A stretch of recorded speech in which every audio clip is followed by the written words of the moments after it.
Oh no, sixth graders, your teacher has assigned an essay, or in this case, a dialogue, and you have to think through the process of picking a topic, researching a topic, and then deciding what it is that you're going to write on for your teacher. What a hard thing to do. Let me talk you through the process of how you might go about doing that so that you can see consciously the process that we followed in class today.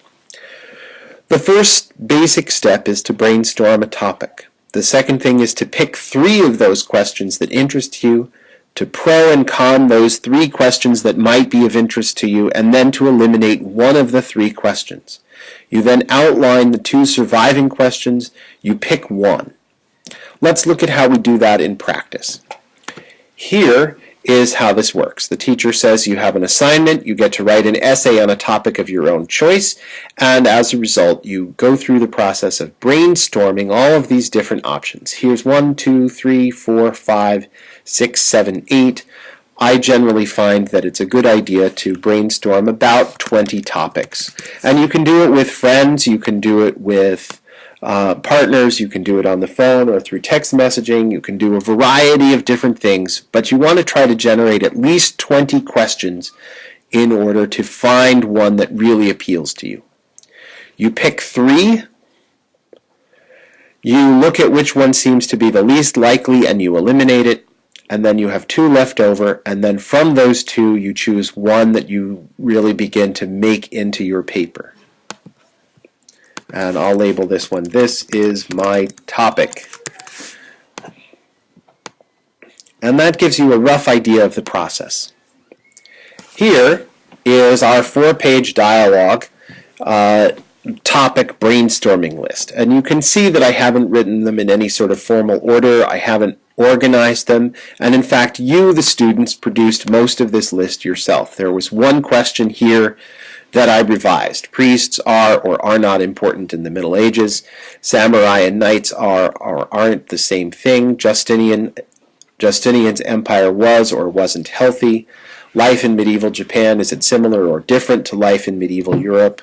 This one is not such a great question because, 1, we've already written it, but 2, you have to delve into quite a lot of detail in order to write this one.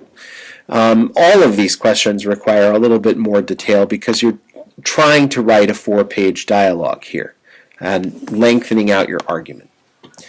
Here's our next stage. I went through and developed a list of 3 or 4 things in each case that I could or couldn't write under in favor of the question or opposed to the question, and here's the one that I chose to eliminate. As you can see, I chose to eliminate it because we didn't discuss it much in class. It's not in our class textbook, and our class library doesn't have very much about Renaissance Italy at all, much less specifically about assassins. It turns out that this question got proposed in the brainstorming session mostly because the proposer's brother talks about it and likes video games and knows a lot of what he knows about Renaissance assassins from video games. And some of that might or might not be true, and it would be fun to investigate that, but maybe not right now. So that's the one of the 3 questions that we're crossing out. I chose to look specifically at the Magna Carta question. I made a whole list of things that King John could or couldn't say, or that Sagrado could say about King John and his opinions. I made a whole list of things that Simplicio could argue, and I made a whole lot of things that Salviati might argue.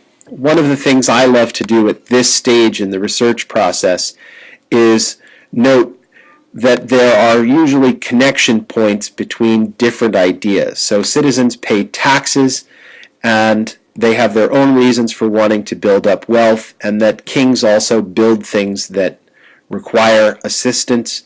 A king is in fact limited both by the Pope and by the powers of the Pope, and also that a king has limits even in his own country. And you can see that there are places for Salviati and Sagrado to gang up on Simplicio together. And this means that I have a much stronger chance of having a great dialogue here and building a really strong piece of writing. I hope this helps you with your homework, and remember, always work from your basic steps. Hope this helps.